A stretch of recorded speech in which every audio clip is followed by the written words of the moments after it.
another one of us in real life. She was riding right past me on her own private, precious, pea green Schwinn bicycle. And while I was loudly reciting to myself my most melodramatic poem, she was just as loudly, just as gloriously, just as rapturously singing to herself some absolutely private, absolutely ridiculous pea green song right in the middle of 12th Avenue near the mall, Eugene, Oregon. And I didn't speak to her, and she didn't speak to me, and as a matter of fact, we didn't even need to. Thank you. Okay, you guys are ready to read. Yeah. Okay, our special guests, Ralph, Salisbury, and Ingrid Wendt aren't here yet, but meanwhile, we will have some of the Young Poets of Eugene come up and read. So please welcome Andrew.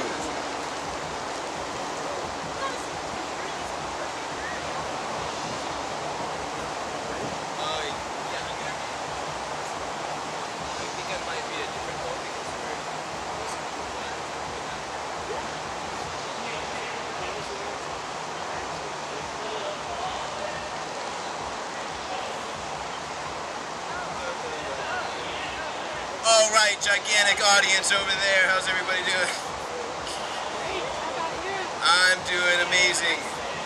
All right, so this poem, I haven't really looked over it very much, but it's something that I wrote in between sets yesterday. It's called On Wishing and Acceptance. The thoughts damning thinking just won't stop coming. They're taking me hostage and massaging my ego. I try to escape, but the barrage of mirages floods my vision like wishes in a sky of raining shooting stars never fulfilled. So I learn to stop wishing.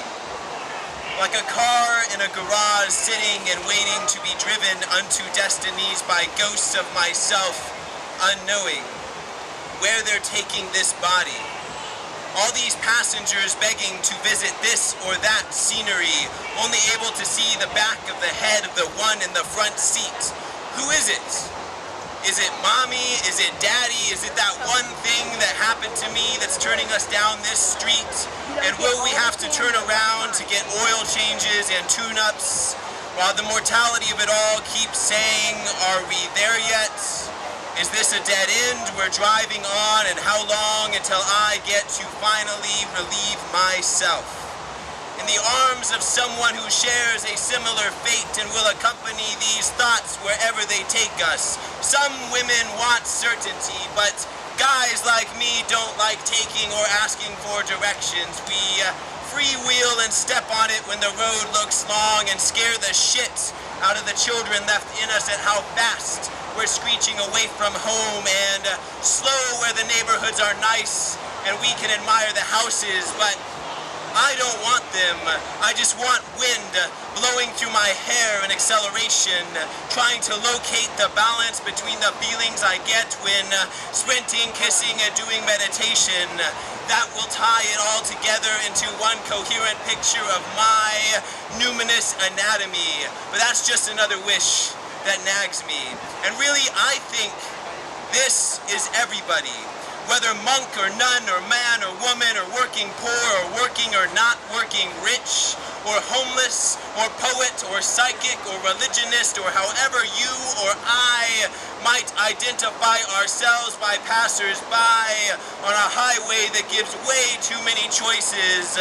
We're tinkering for which way drives best, alternating between acceptance and wish fulfillment. All these stars shooting, trying to choose the brightest one, knowing the one wish may give the greatest happiness, or just might turn around and kill us.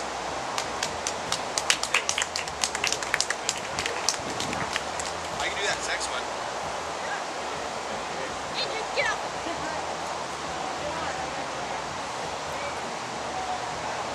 So this poem is about sex. And it's called Why Real Poets Have Sex.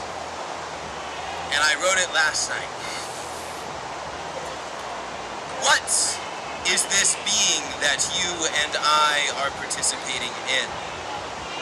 My visage is beheld by you, a remnant of the day before, my cell's anticipation of what I shall become.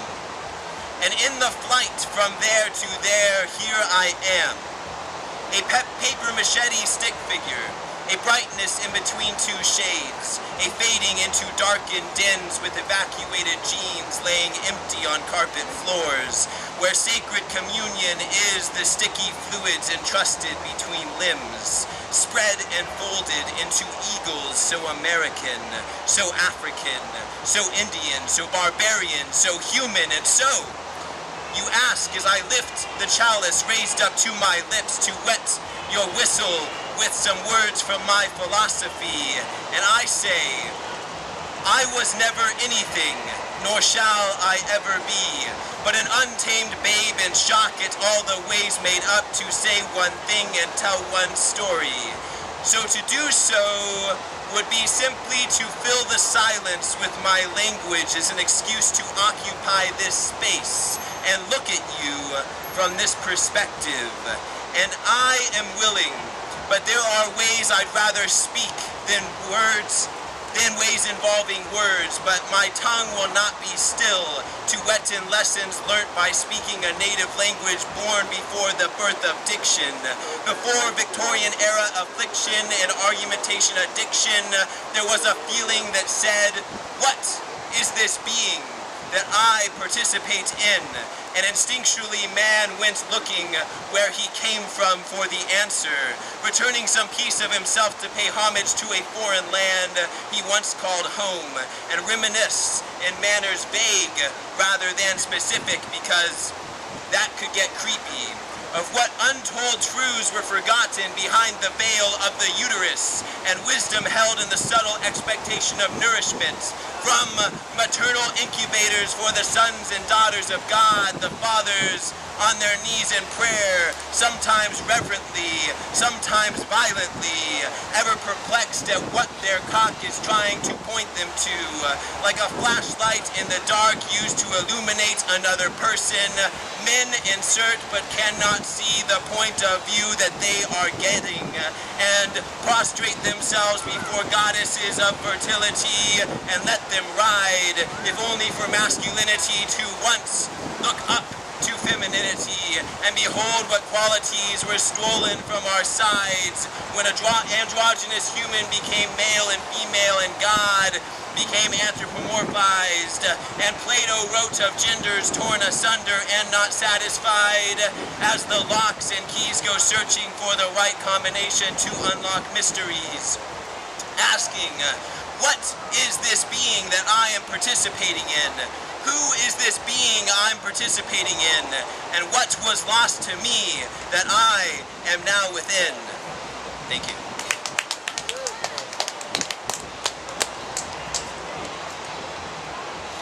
All right, Andrew, let's have another hand for Andrew. Okay, please welcome another of the Young Poets of Eugene, Candace.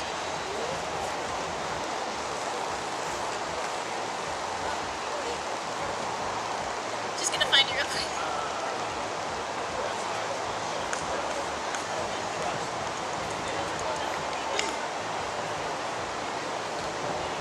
I awaken to a stomach void of content, and the human remains asleep. Oh, the longing this dependence upon the flesh bags creates in the essence of my being. A longing for the hunt and the pride, it engulfs every other devastatingly deviant desire I face daily. Greater it is in the practices of trash can tipping for a bounty of various foods and succulent smells. Greater it is than the ravaging belly rubs predominantly at the time of flesh bags return.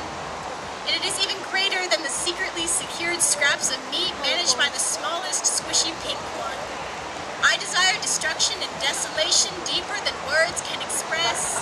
The dog days of vicious wolf ancestors that before me transcend and penetrate my dreams of death.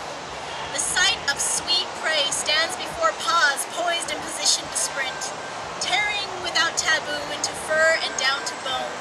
Fleeting life as the dessert of this violence that I am. grass gently grates fur as slumber approaches a being without void, full on life and vigor. But alas, I am not that dog, a couch cushion as my grass, kibble as that with which I must satisfy my urges to take, and only occasionally do I even get to go on walkings. My time will come calling, and back to the wild we will all wander, as white-haired others did, a return to what it is to be a truly terrifying beast of blood. No longer to be referred to as Spot, but as a scream of terror. Yeah! Woo! All right, thank you, Candace. I think I'll do a poem here. I'm going to do this one with music, so I'll give you a second to get set up.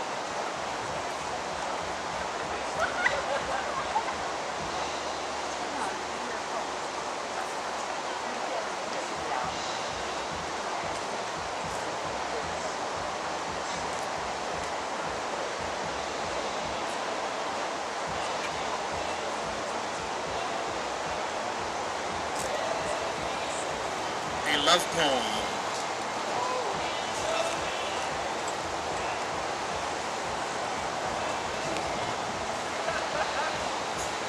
Know me. Could you put a handle on it? Know me. If I'd write for you a sonnet? Know me. If I'd sign my name upon it? Would you know me in this moment that we love? Kiss me, and I'll know that it's okay. Kiss me in that very special way. Kiss me. Could you kiss like that all day? Would you kiss me in this moment that we love? Take me with 1,000 moonlit kisses. Take me. You know, Cupid never misses. Take me, and I'll fulfill all your wishes. Would you take me in this moment that we love? Show me all the things in life that move you. Show me all the music that you groove to. Show me. Could you paint it in deep blue? Would you show me in this moment that we love? Thrill me like only you can do. Thrill me, and I'll likely thrill you too. Thrill me.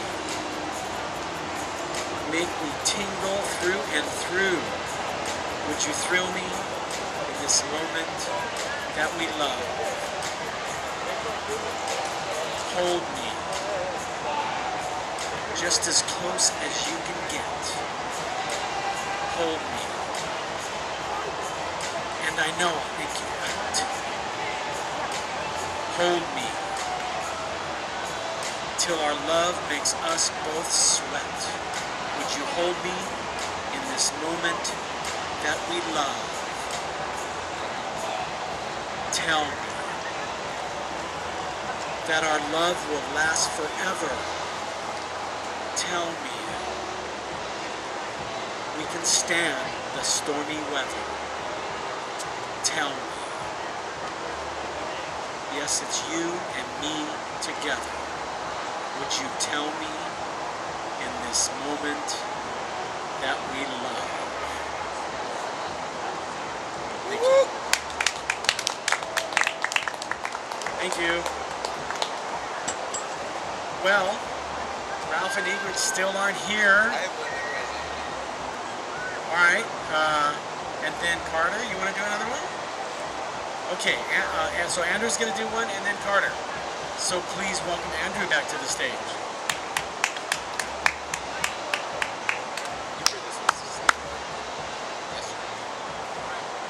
So this is entitled Darwin, Remove These Chains. Instinct like a bowel movement must be let out. Must pin the superego to get her done. This struggle brings the animal out of us. Soldiers die, casualties to Darwin's maker. There is a time for war, said the preacher. Not a time of war, a time for war, a time to purge ourselves with struggle, to find again our resilience, that we are animals deified by opposable thumbs. And Greeks, obsessed with the power-filled phallus, come to a time of testing, bursting forth life gods, the guardians of nations, the ones who make room for poets to see vulvas in roses and rock formations. Mother Nature, a cruel nun, striking hands with rulers, giving tests first and then lessons. Color struggle, looking over brown picket fences. The dictatorship of the proletariat come long last. Power changes hefty hands. A slut for all who prove themselves worthy. Empires miscarried fall pitiful into dirty toilets, and nations like yogurt seem to have an expiration date. Sinners lay down their swords for saints to take them up and slay them there. The stories of it all boil up to power, and this struggle seems to be our salvation, for when we need strength, then we become strong, and wrong and right are secondary.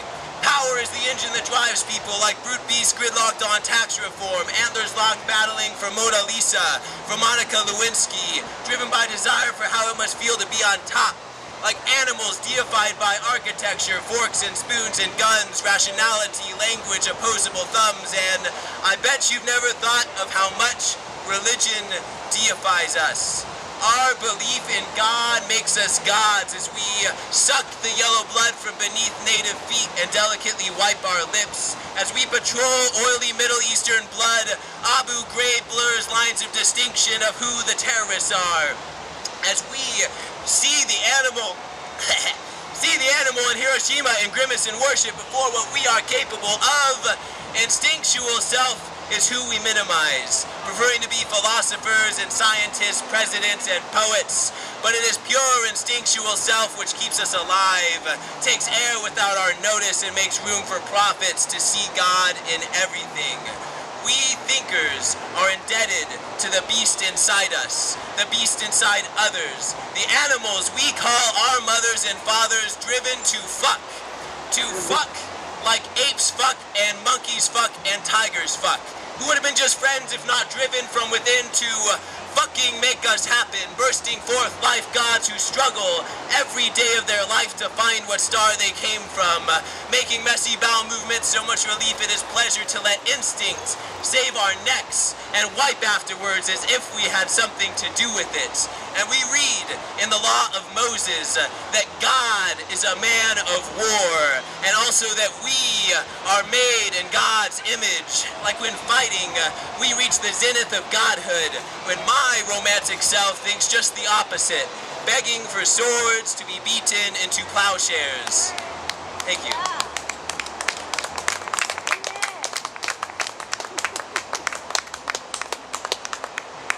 That's Andrew, one of the exciting young poets of Eugene, breaking forth with awesome poetry. Hope you're enjoying it. Please welcome Carter. Carter's going to read for us.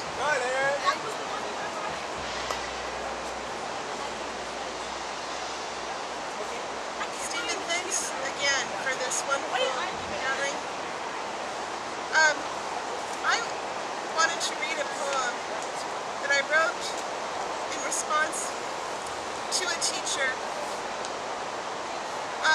This is about the work of finding voice, and how it takes a long time, and I realize, at least as I understand it, finding one's voice is also finding one's community. The voice itself, the community of the voice itself. myself, and I'm going to begin with a poem, it's part of a poem by Muriel Brookhiser, the great poet of witness. And in her poem Orpheus, the voice of Orpheus is silenced by what is imposed on him of what the myth supposedly is. And his freedom comes from integration of fragments. Now, for the first time, when God lifts his hand, the fragments join in me with their own music. Gratitude to my teacher. How should I be guided by any other living being? Kingdoms of the self, a lesson in destruction, forever private, what stammered, tongue-tied, self against self at the party, all the fragile houses in others' names, for years. Family weddings, the strangest of balls, dividing heads of the table, skinned alive, fires nearly brought to waste, extravagant, and what cracked open, the shell to what spares. Teacher, when you heard the rhythms of drowning, I knew you heard the war of it, not stopping me. Hard songs finally gathered, what it took for walls to come down. Out of four, the edge of light, where I am living, a shared table is sometimes possible, what I would save for you. Woo!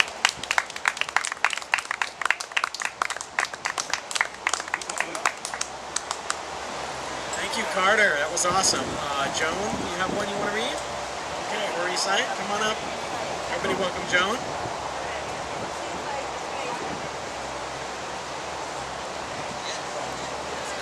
Hi.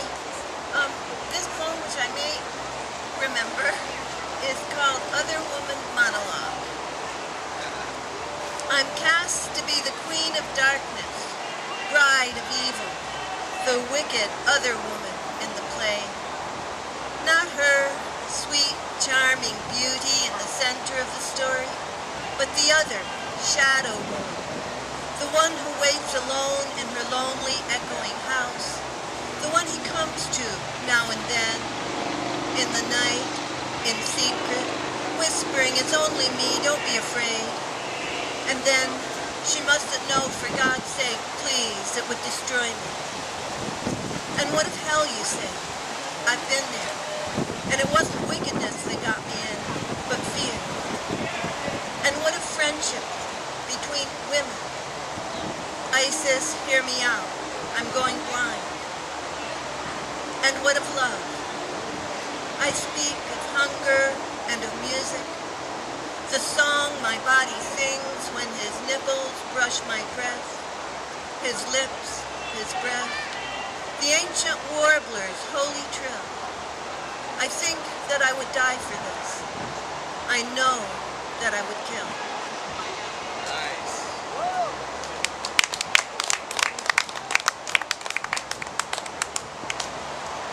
Hi there. That was great, Joan. Impromptu, very good. Thank you guys for filling in. We've been waiting for Ralph Salisbury, the professor emeritus from U of O. And they're on their way. They're on their way here right now. They're making their way down. Ralph's a little frail, so it takes him a little while to get here. And we've just been kind of filling in until they do get here. So they'll be here momentarily. Just hang in.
sort of.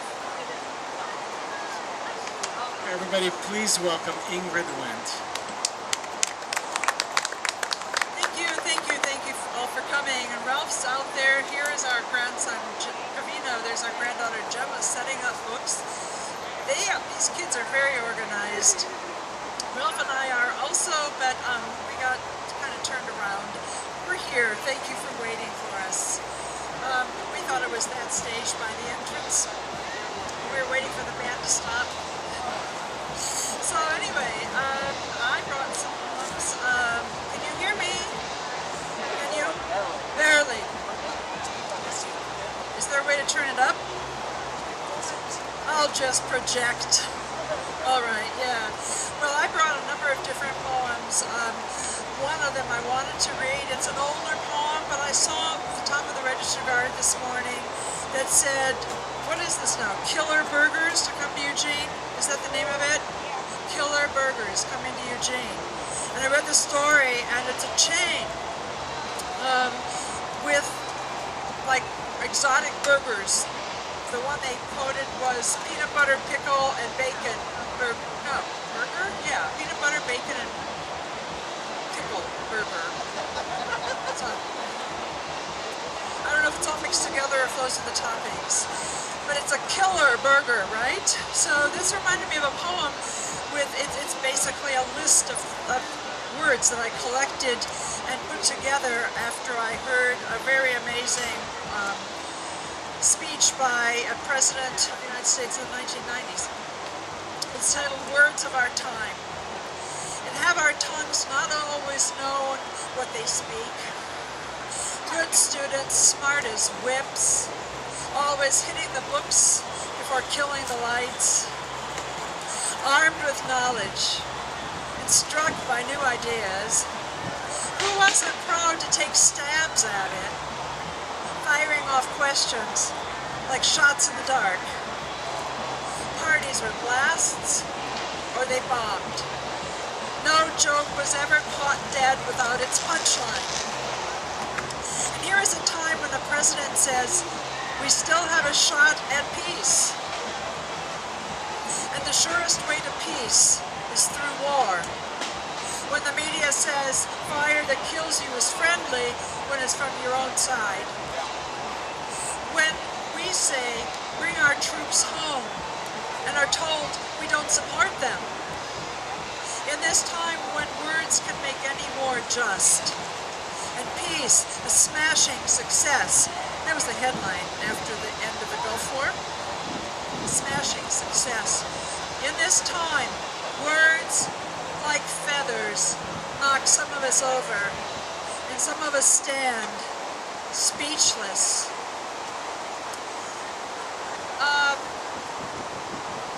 I'm going to end with something more uplifting, but thank you. My husband Ralph Salisbury and I are really transplants in Oregon. We were born and raised in the Middle West. And so when I first came out here to go to graduate school, I looked at the Three Sisters Wilderness and I looked at the Mount Jefferson Wilderness, and we used to go hiking in those places and camping in those places, and I felt like the first person ever to discover this world out here, and it felt like, oh my God, this is mine. And then I started doing some research for the Oregon Poetry Anthology, which I co-edited, and I realized how many place names in Oregon are named after the first peoples. You'll recognize some of these names. I never thought about it until I started doing that research. And the poem is titled Columbus and Me. And the first part's about us camping, and the second part is what I'm discovering. Coming fresh to this Oregon soil, the greatest thing was to hike far from any human demand, and to sit looking over land empty of human influence, far as the eye could see. Horse Lake, catching the first rays of sun, brushing the Three Sisters, ridge after rolling green ridge, misted in silence. The simpler we said, the better. Our tent, our red nylon parachute, roped under some branch overhead and staked like a giant columbine, wide to the ground. 24 in an days away from tonight, learning at last the names Calapooya, Chinook, Takelma, rethinking whole county names, Clackamas, Tillamook, Clatsop, Wallowa. How easy it was to sail certain as morning into a landscape no one human could ever have witnessed before. Not this rock, this riffle, not this birdsong leading us on, such bounty falling into our hands.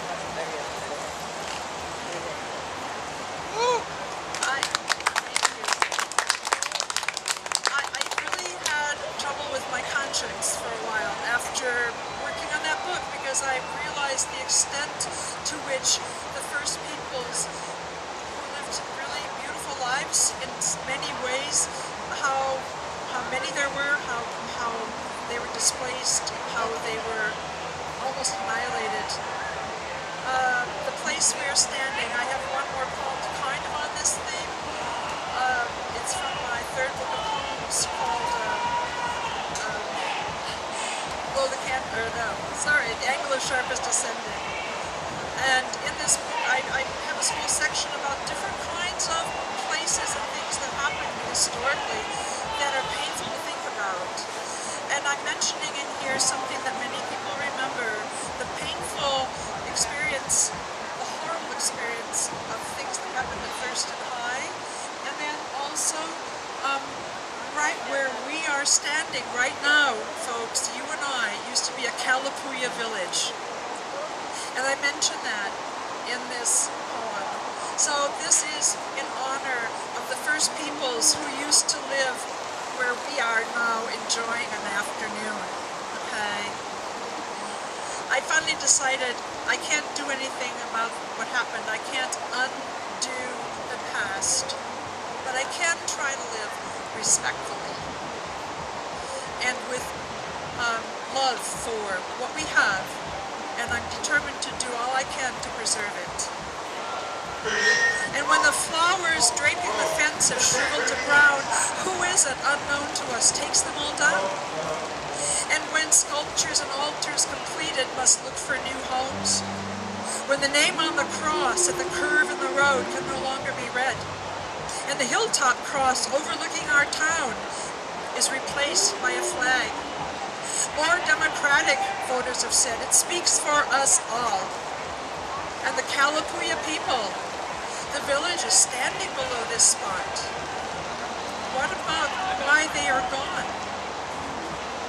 Spring cleaning again at home, the need for ever more room to save all loved ones, flotsam and jetsam, as well as our own. Greeting cards so full of intentional sentiment, how can we throw them away? Clusters of stones on the mantle, plucked from days that will never return. Flowers mother has pressed, found in a book. Pocket watch, was it her father's? Her mother's best doily, or was it an aunt's? She told you, so you would remember, and you will never be gone. I've got to let Ralph go. Sorry, he'll be more uplifting. Thank you for coming.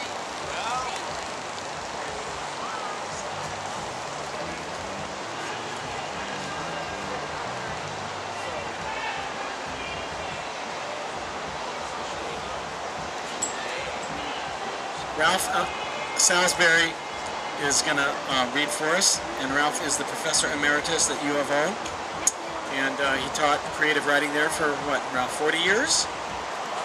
About 40? Since 1960. So Ralph is kind of the reigning father of our poetry community in Eugene, so please give a warm welcome for Ralph Salisbury.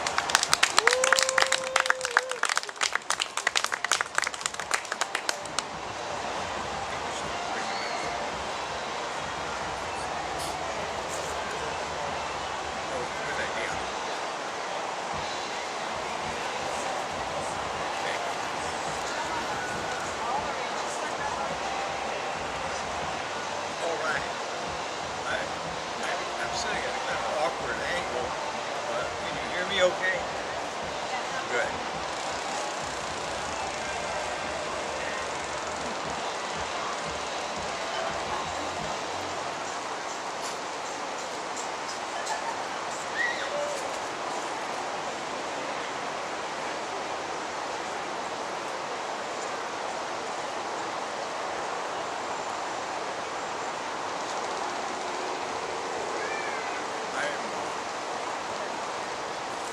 I am first American, and as I said before, you know, it's just, since my appearance is rather Caucasian, you gather that I'm a product of many interracial matings.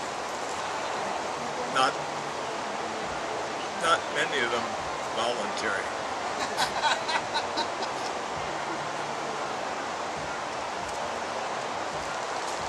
My grandchildren and Ingrid's grandchildren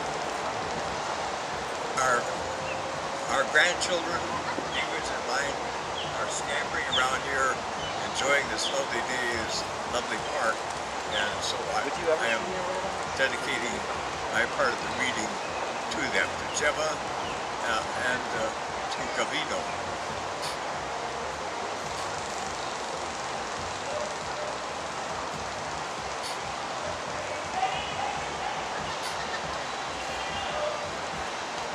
Swimming in the morning news. A mother is saved from drowning below a bridge in U.S. bombed Baghdad. Or she is one of my Cherokee ancestors, forging the unbridged then Mississippi near present-day St. Louis, and crows flying above my meditations make me remember black hands of old clocks, which awaken me to cawing the day I awkwardly swam and saved 2 young women from drowning. Today, somber wings of poetry's so many's sole chance to survive.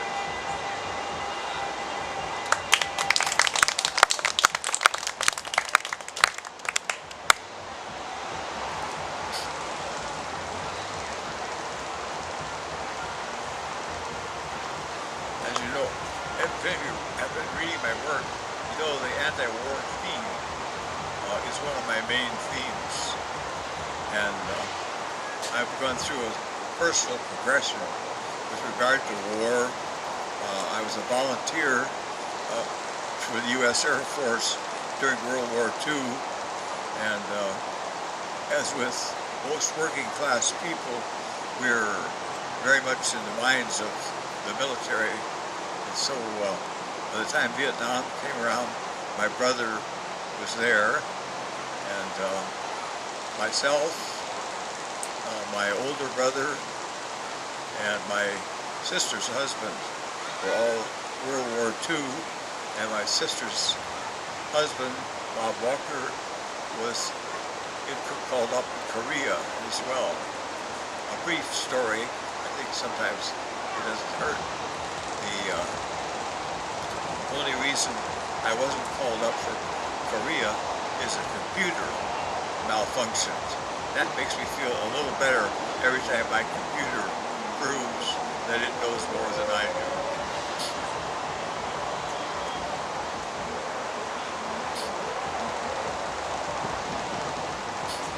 My brother's poem, Vietnamese War, 1969, for my brother Rex, for his memory. You tell me you cannot write it. Yesterday's pretty village, splinters, and in your aircraft cargo compartment, ammunition, rations, medicines gone.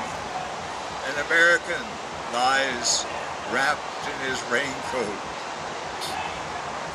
strapped to the floor of that machine generations struggled to invent, and thousands of hours of lives went to create. The boy's belongings, all he could bear on his back, packaged beside him. Sunset, a shimmer like cathedral glass, a memory. And in your instrument panel glow as low as devotional candles, reflected by plexiglass. Monsoon screams past your face above the controls, your own American face.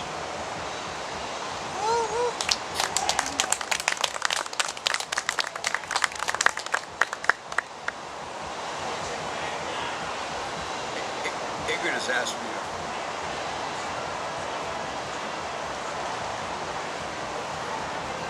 I'm racing time with the band here, and Ingrid's asked me to read this, so I'll plunge right into it. For all my children and my grandchildren, come near the western edge, I try a last fifth for the childhood of my sons. The giant is eating the mountain, I tell my children, while eating cereal with them. A gray mustache is working slowly down the last green slope before ours. It is a very large mountain and mostly granite. It is very hard. It is much harder than limestone, which was formed from small shellfish under the sea in Iowa. Our old home under ocean? Yes. Once upon a time, an ocean ate little Iowa. Back when there was Indians? Oh, my sons, it was not the ocean that ate the Indians. And it was not medicine men who made the ocean leave. Before I was a baby, before Iowa was a part of the United States, or even a state of mind in a settler, before man, before words became language, long before Hiroshima dissolved like sugar in your cereal, huh? Oh, my neighbors, I whisper because I fear huge ears and the tongue that may crush me and my two sons. Oh, my neighbors, beyond the gray mustache through which a dying father speaks. Oh, my neighbors, the giant is eating very slowly just now. The mountain is hard. It is not easy eating. It must be difficult to live with an appetite huge as a cloud's. Live well, my neighbors, living still, where all will be green a little longer. Man was made to eat. A little conversation is said to help digestion. Laugh. To end with a reassuringly familiar phrase, make, and I am serious about this, make a good meal. Thank you.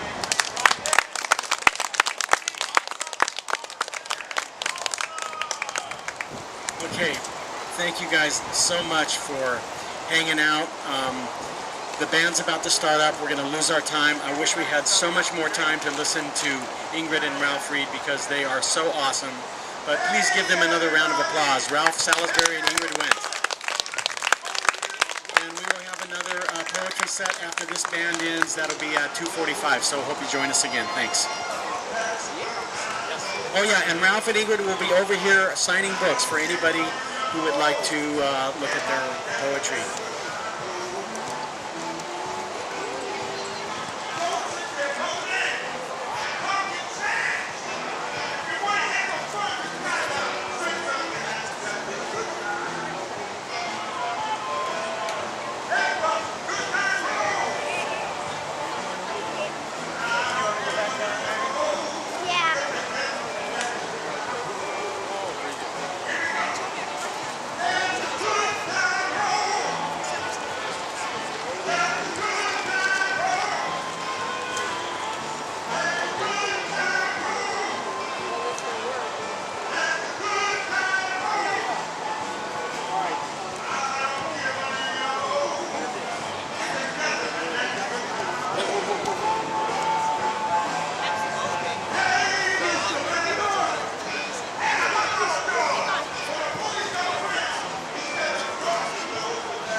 What's up?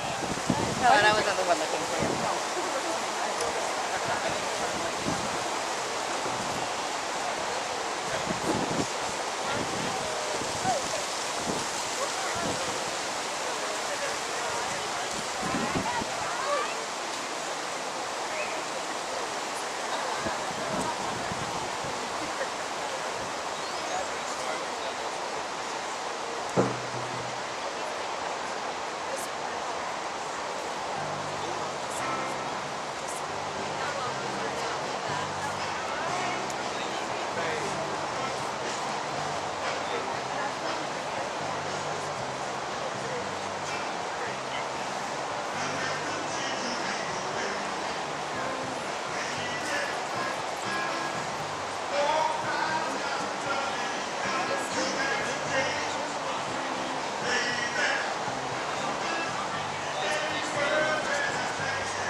out there by Yellowmud.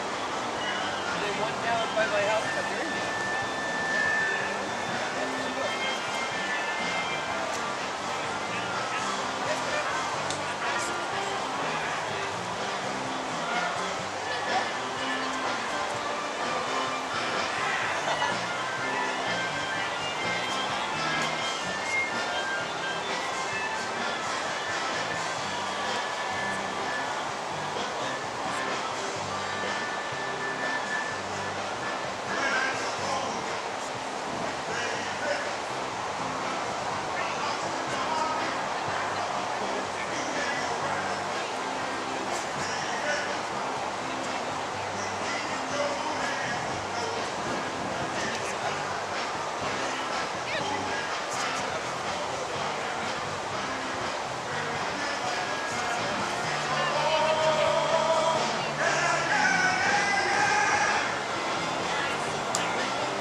guys.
Yeah, I figured it'd be